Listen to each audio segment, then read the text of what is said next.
Kharagpur station থেকে জিআরপির হাতে গ্রেফতার এক সন্দেহভাজন ব্যক্তি।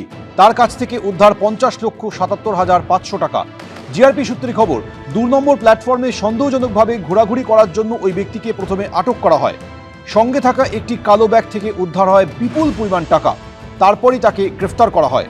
ধৃতের নাম ইব্রাহিম মোল্লা। তিনি হুগলির চণ্ডীতলার বাসিন্দা।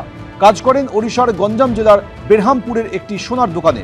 তবে এত টাকা তার কাছে কোথা থেকে এলো সে বিষয়ে পরিষ্কার কিছু জানাতে পারেনি ওই ব্যক্তি। গতকাল আমাদের যেটা খড়গপুর জিআরপিএস, তাদের যেটা plane cloth police party team, তারা তাদের রুটিন যে চেক আপ সার্ভেলেন্স সেটা চালাচ্ছিল। সেই সময় 2 নম্বর প্ল্যাটফর্মে এটা বিকেলের দিকেই আমাদের একজনের মুভমেন্ট খুব ফিসি লাগে। তখন তারা তাকে জিজ্ঞাসাবাদ করে, তার কাছে একটা কালো ব্যাগ ছিল এবং সেটা পরে যখন তার প্রশ্ন যেগুলো, যে উত্তর যেগুলো সে দেয় সেগুলো পরস্পর বিরোধী এবং অনেকটাই অসংলগ্ন ছিল। তখন সন্দেহটা আমাদের বাড়ে এবং তারপরে আরও ফার্দার যখন তাকে গ্রিল করা হয়, সেখানে দেখা যায় তার ব্যাগের মধ্যে থেকে প্রায় 50 লক্ষ টাকার মতো নগদ উদ্ধার হয়েছে, যেটার সম্বন্ধে সে কোনো সদুত্তর দিতে পারেনি।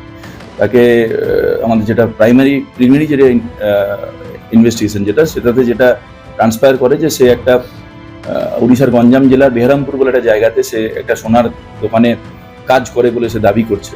এটা this all things are need to be verified further. তো এবং এই টাকার সোর্সটা সম্বন্ধে সে কিন্তু তার যে বক্তব্য সেগুলো সব সেলফ কন্ট্রাডিক্টরি এবং ইনকনসিস্টেন্ট। ন্যাচারালি তাকে আমরা নিয়ম মেনে ডিফিডিং সেকশনে কেস রেজিস্টার করে আমরা তাকে ফরওয়ার্ড করি এবং মাননীয় কোর্ট আমাদেরকে 7 দিনের পিসি পুলিশ কাস্টাডি মঞ্জুর করেছে এবং will be looking into all the plausible aspects. যা সম্ভাব্য যে বিষয়গুলো থাকে সবগুলোই আমরা খতিয়ে দেখব। প্রিলিমিনারি স্তরে আছে একদম ইনভেস্টিগেশন। হোপফুলি আমরা will get to the roots. ধন্যবাদ। ধৃতকে এদিন আদালতে তোলা হলে 7 দিনের পুলিশ হেফাজতের নির্দেশ দেন বিচারক। অবশেষে প্রতীক্ষার অবসান। নিত্যযাত্রীদের দীর্ঘদিনের দাবি মেনে টালা থেকে সাঁতরাগাছি পর্যন্ত চালু হলো নতুন বাস রুট S69, যার ফলে আরও সহজ হবে কলকাতা থেকে হাওড়া সড়ক পথে চলাচল। বৃহস্পতিবার কলকাতার টালা ব্রিজ সংলগ্ন ঘোষবাগান থেকে নতুন এই সরকারি বাস পরিষেবার সূচনা করলেন পরিবহন মন্ত্রী স্নেহাশিস চক্রবর্তী। উপস্থিত ছিলেন কলকাতা পুরসভা ডেপুটি মেয়র ও কাশীপুর বেলগাছিয়ার তৃণমূল বিধায়ক অতীন ঘোষ। একটা সময় কলকাতায় ট্রাম এবং বাস চলতো এবং তার পরবর্তীকালে কলকাতায় মেট্রো চলে এসেছে এবং অল্টারনেটিভ অনেক যান চলে এসেছে। ফলে বাসের রুটের যে অ্যালাইনমেন্ট সেগুলো এখন পরিবর্তন করা খুব জরুরি, কারণ মেট্রো দিয়ে বহু মানুষ চাপছে। মেট্রোকে কেন্দ্র করে আমরা নতুন করে বাসের রুটের একটা নতুন অ্যালাইনমেন্ট তৈরি করার একটা সার্ভে আমরা করছি। এলে আমরা দেখবেন অনেক রুটে বাসটা বন্ধ হয়ে যাবে, আবার অনেক রুটে নতুন করে বাস দেওয়া হবে। এই পর্যায়ের মধ্যে আমরা আছি। টালা ব্রিজের পাশে ঘোষবাগান থেকে রওনা হয়ে S69 বাসটি রিজেন্ট সিনেমা, চিড়িয়া মোড়, মানিকতলা, শিয়ালদা ঘুরে মিন্টো পার্ক, এক্সাইড মোড়, PTS ছুঁয়ে পৌঁছবে সাঁতরাগাছিতে।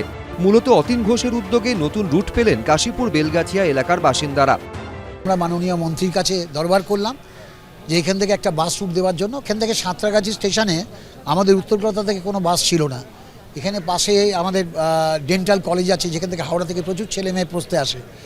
তো ফলে এই এলাকার মানুষ সহ এই অঞ্চলে প্রচুর মানুষের এটা সুবিধা হবে। নতুন বাস রুট চালু হলো, ফলে আমার ধারণা সমস্যাটা অনেক সমাধান হবে। আপাতত টালা থেকে সাঁতরাগাছি এই নতুন রুটে কয়েকটি সরকারি বাস চালু হচ্ছে।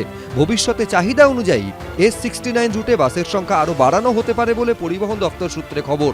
অর্ণব মুখোপাধ্যায়, এবিপি আনন্দ। এবিপি আনন্দ, এগিয়ে থাকে, এগিয়ে রাখে।